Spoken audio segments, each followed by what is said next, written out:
Hey there, welcome to the DFS Build MLB edition. I'm Kevin Roberts, joined with Taylor Smith. We're going to break down this DraftKings MLB DFS slate for Wednesday, September 25th. It should be a lot of fun or completely horrible if you're like me and stacked Marlins against Bailey Ober yesterday. But I digress. Still, there's money to be made, and obviously the MLB regular season is winding down, so we want to take advantage of that before the slates get super tiny.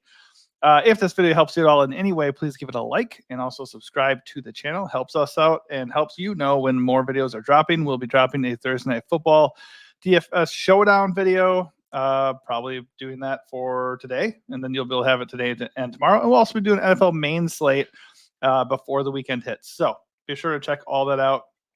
Hopefully we can help you out in NFL too. But today is all MLB. Taylor, we got the Orioles and the Yankees facing off at Camden Yards. Zach Eflin toes the rubber for Baltimore. On the other side, Marcus Stroman and his ground ball ways face the Orioles. So it's an okay park for hitting. Obviously, both these offenses are very dangerous. I guess the pitching is good enough that I'm not super interested in the bats, but I mean, you can definitely make an argument for playing them, especially if they're going to go overlooked. But having said that, I'm not playing the pitchers in this game either. I think it's kind of like not one I'm very excited to go after. Definitely not playing the pitchers. They're not bad, but don't really see the need to get to Stroman ever. No upside. Yankees also, no, not really. Not in this matchup, at least. I think the Orioles are okay, just kind of a lower owned stack. He's a low strikeout guy. They have power, especially from the left side. Secondary stack at best for me. Yankees pretty far down the list. Don't want to pick on Eflin really. Yeah. Historically been pretty good against righties. Most of their better hitters are righties. Obviously not Juan Soto, but not the best spot. And then I'm not really getting to Eflin either. So maybe some Orioles, but that's about it.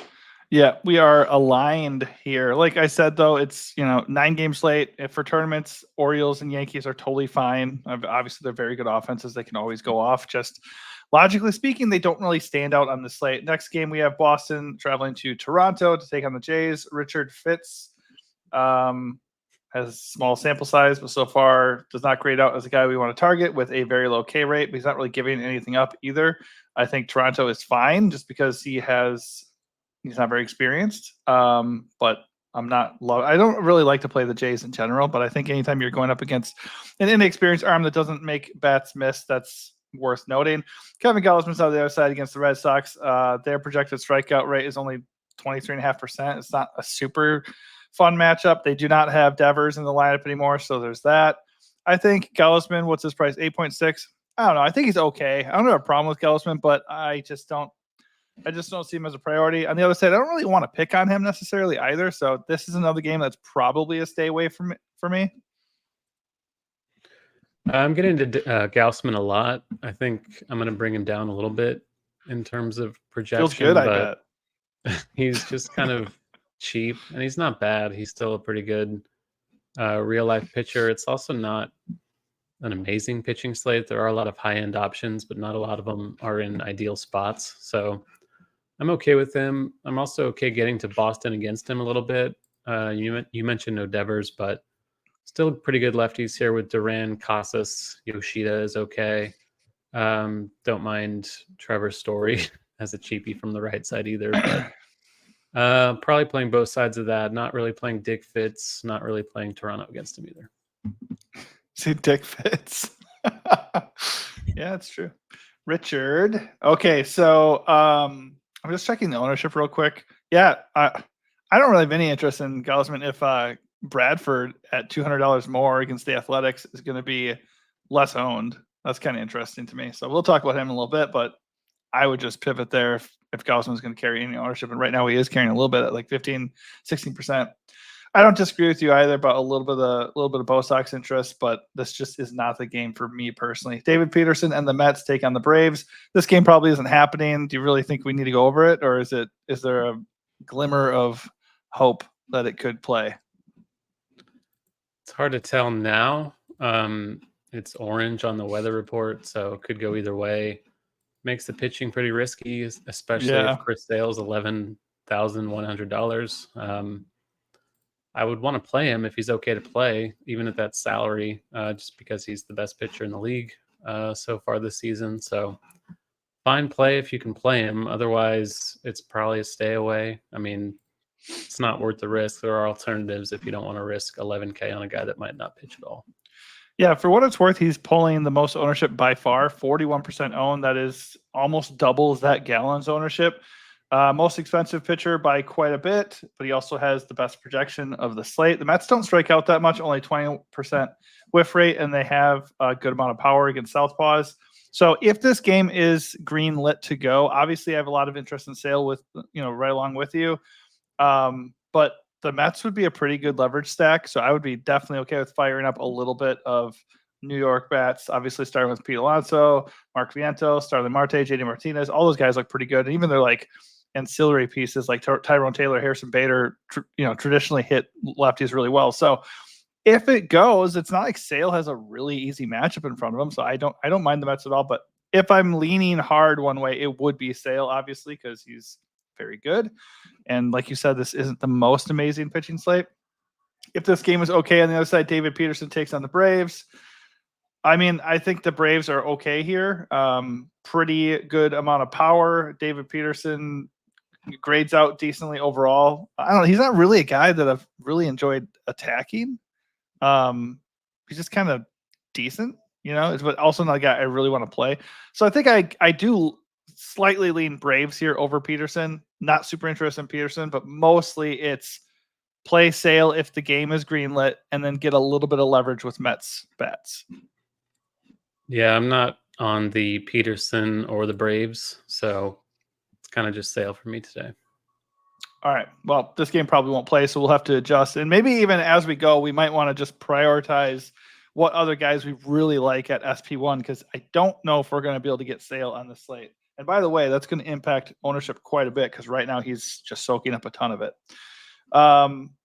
Worth noting, by the way, if the game is in doubt and people don't want to take on that risk, that could end up lowering his ownership. So there could be edge there too.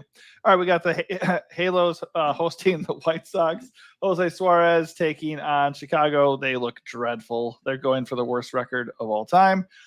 Davis Martin on the other side taking on the Halos, who have a little bit of power, but also aren't very good. So if you want to punt with the pitchers, you can, because Suarez is 6K flat and Davis Martin is 6.3. But as we know, this is also a good opportunity to just stack up White Sox and Halos because the pitching isn't very good. So I'm okay with kind of playing both sides of this game. I think kind of rotating those pitchers as your SP2, if you want to load up on bats, that's fine. It's not something I'm going to prioritize, but it's in play. And obviously the Halos are the offense I trust more here by quite a bit. So I do have interest in the Halos, but the White Sox are okay, I think. Yeah, I think we just had a similar matchup last week. I think we talked about Davis Martin against the Angels in Anaheim. Now they're in Chicago, so even better park for power. Both pitchers are cheap. I don't really trust Suarez as much, but it is the White Sox. I think they're both fine punts. Martin doesn't even seem like he's a bad pitcher. He's kind of average across the board, so I don't mind that. I'm also getting to a lot of these offenses. These are my second and third highest owned stacks on the slate as of now, just because the pitchers aren't imposing. The bullpens are really bad behind them, and they're cheap. So you're getting a cheap stack. It's a core slate. We have other high-end offenses on the board you can pay up for. It sucks, but this looks like one of the better games to target all around. Yeah, I mean, the matchup grades out best for a White Sox stack, I think, just as far as like the numbers that Suarez is showing. But I guess I trust the Halos a little bit more. But I'm with you. You can attack this game from every single direction. If I had a hard lean, it would be Halos, though. All right, we got the Marlins hosting the Twins. Edward Cabrera playing Minnesota. They have a 20% whiff rate, 164 collective ISO, so they're not the easiest matchup. He is best attacked from the left side. I love playing Twins against righties who have issues with lefties. He's giving up a 15% walk rate. His strikeout rate plummets by 8%, and he has a 190 ISO going up against lefty bats, and they have quite a few to throw at him, so the Twins look pretty darn good. Simeon Woods Richardson just seems to always survive games Does not have a very imposing strikeout rate, so I don't really like playing him. I think he's cheap enough, and it's the Marlins. So at 6.7K for SP2, you can play Simeon Woods Richardson. If he is going to garner ownership, I think Miami is okay. They have a 166 collective ISO. Their strikeout rate isn't obscene like it normally is, or at least it was previously. I think they've actually not been that bad with strikeouts this year, right? They've just not been like a super potent offense. Yeah. So Simeon Woods Richardson is not garnering any ownership though. So I don't know. I don't really want to do the Marlins because there's no leverage. I think this game is all about the Twins for me. I like the Marlins quite a bit as a cheap stack, kind of in the same vein as Chicago and Anaheim. Yeah, let's just load up on the Halos and the White Sox and the Marlins. Yeah, I mean, like you said, Woods Richardson's not a very imposing pitcher.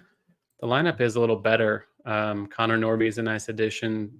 Griffin Conine's hit pretty well in a small sample.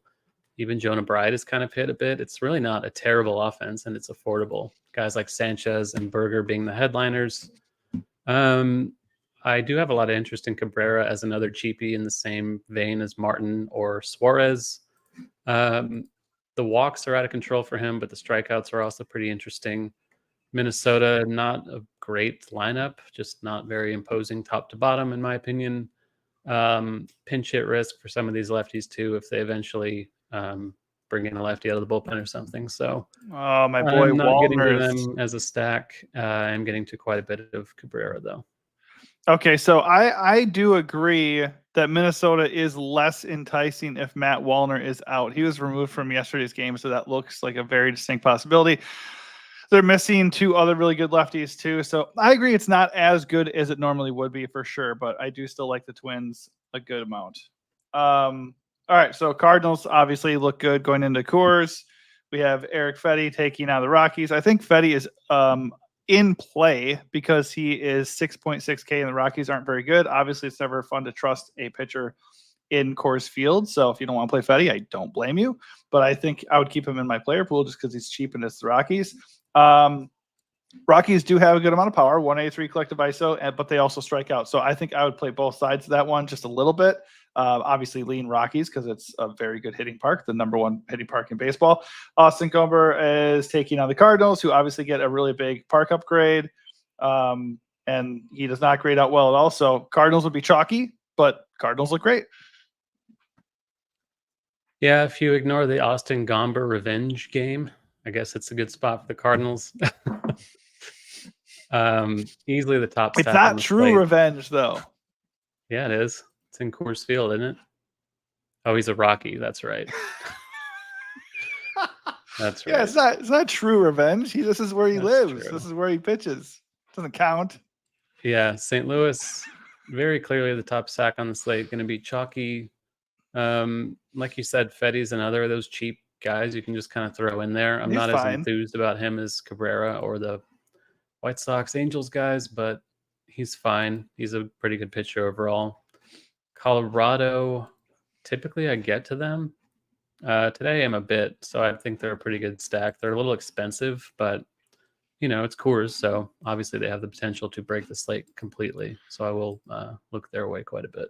So two things. Number one, as far as just a price play, Gomber is in play. I'll give you that. But he wasn't very vengeful. He wasn't very vengeful the last time he played them. I didn't say I'm playing Gomber. I said I'm playing Fetty. Oh, no, I know, but you were saying he had a revenge game. I thought you were saying you had interest in Gomber. Oh, no. I was just joking. Okay. No, but still, 5.5K, it's very cheap. So you can definitely consider it. But no, I would very much prefer Cardinals here. All right, Giants and Diamondbacks. We got Mason Black taking on Arizona. Nothing about that looks good. Arizona is a real handful. They do not strike out. They get walks, and they have a lot of power. So I like the Diamondbacks quite a bit. Decent park, really good offense, and they're facing a guy who gives up power to both sides and does not strike anybody out. So, yep, I like Arizona. Zach Gallen is looking like probably is going to end up being the chalky SP1 because if Sale doesn't play, or if just like people are concerned, his ownership's going to dip, and Zach Gallen at 9K flat, his ownership is going to spike. Let's see here. He is 9K flat. That looks pretty good. Man, he's been like kind of all over the place all year, but the matchup is not that bad. Giants do have a good amount of power, a 171 collective ISO. they get a park upgrade, but they also strike out 26% of the time, and he does know them pretty well in 2 meetings this year, 19 fantasy points per game. So I'm okay with it, but if Gallen's going to be chalky, I'm definitely going to be underweight because I do like a couple other arms on the slate, and also the Giants are a kind of appealing stack in this scenario, right? So he gives up a 164 ISO to lefties. They have a ton of good lefties to throw at him. So I think I like the Giants a little bit as a leverage stack. But if you want to play Gallen, there's nothing wrong with playing Gallen. I think overall in this game, though, the Diamondbacks stand out the most to me. Yeah, I'd expect them to be decently popular. I don't know if they will be. They're kind of pricey. I think for that reason, I'm not really getting to them. The Giants do look like an okay leverage stack. I do have more Gallen as of now, but I see your point about the Giants, and I will have some of them too. It's not a great spot, but we've seen them, like last night, for example, they completely shattered the slate and just went off for some reason. So the potential's there. Not going to be my highest owned stack by any means. I will have more Gallen, like I said, but I see the point with stacking them. Yep. All right. So on we go to Texas and Oakland. This game is in Oakland, where it is a pitcher paradise. So Cody Bradford looks pretty good going up against the Athletics. They do have a lot of power, as we know, 209 collective ISO, but they do strike out a little bit, pushing almost a 24% whiff clip. His strikeout rate is good against righties, not so good against lefties. But I just think overall the park favors him here. I think you can always fire up Oakland stacks if you want to, especially if Bradford does end up carrying ownership. I don't believe he is. Like I said before, he was at 11%. Yeah, so if that holds, again, we have to adjust a little bit because we don't know if the Sale game is going to go. So if Sale is out, I think Bradford's going to be a lot more owned. But at 8.8K, I think people might, not be super into that price too. As of right now, I lean Bradford, but if Bradford's going to be chalky, Athletics smash Southpaws. So like unowned Athletics against a chalky Bradford would be very appealing to me. On the other side, Texas takes on Brady Basso, who isn't really giving up much in a very, very small sample size. I don't have a really good lean here. Texas does not stand out. They're not healthy. They haven't been good. But I don't really know if I want to play him either. 7.5K. Yeah, I don't think so. So it's mostly for me. I love Bradford if he's not going to be owned. But if he's owned, I think Athletics as a leverage stack would look pretty appealing. Yeah, this is mostly a stay away. I'm not in love with Bradford at that salary, not a huge strikeout pitcher. Basso, same thing. He's kind of priced up now. I think he was 4K the last time we talked about him, but not the case anymore. Bad park for hitting, so the stacks don't really register for me. I would have the most interest in Bradford, but relative to everyone else on the slate, he's kind of just an afterthought. And I hope that's how everybody else feels. And his ownership stays down. All right, last game of the night in LA, the Padres and Dodgers. Dylan Cease taking the mound, taking on the Dodgers. This is a tough one because Cease is 9.3K. He's a good price and he has upside. And with Sale possibly out, he could be one of the best pitchers to go after on the board. As far as price and upside goes, he's tough to ignore here. He did do very well against the Dodgers last time with 23 fantasy points. I don't know. I don't really want to play Cease here. I think it'll be interesting what happens with Sale's game, because if Cease's ownership ticks up a lot, I'm going to be very interested in the Dodgers as a leverage stack. As things stand, they're not going to be owned anyways. So that would just be like even more incentive to give them a shot and go with other guys I feel better about. On the other side, you have Jack Flaherty taking on the Padres. They don't strike out. They have some power. This park can be pretty good for hitting. It's a park upgrade for them for sure. But he's also a good real life pitcher with upside because he has a really nice K rate. And he's at home, against a rival. So I can see both sides of this. I just don't really want the pitching that much in this game. I just don't see them living up to those price tags really. So I think it all comes down to, does the Sale news ultimately push the ownership up for these guys and make these offenses look like interesting leverage stacks? It's tough all around because it's two pitchers we don't really want to pick on, and it's two offenses we don't want to pick on. So it's like you can make a pretty easy case to fade the entire game and just hope that it's 2-1 or something without the pitchers going off. But I think you can always play Cease and Flaherty. I think I have a bit more interest in Cease as the cheaper of the two by a little bit. Comparable strikeout upside. Walks historically are an issue with him. Hasn't really been the case as much this year, as walk rate's around 8%, which is not horrible, about average. So he's fine. I think the Padres against Flaherty are a bit more interesting than the Dodgers against Cease. Just a very low strikeout offense. It's pretty top to bottom. It's just a very good lineup. Obviously, the same can be said of LA, but the spot looks a little bit better for them. I'd rather pick on Flaherty than Cease, and I don't think either team is going to get owned at all. So Padres as a secondary stack, kind of along the same lines as the Giants, I think are fine. And then like Ohtani as a one-off, obviously you can do that every single day. Yeah, honestly, this just is not a slate where I see one standout pitcher that I'm like, yeah, I absolutely have to have a ton of ownership on that guy.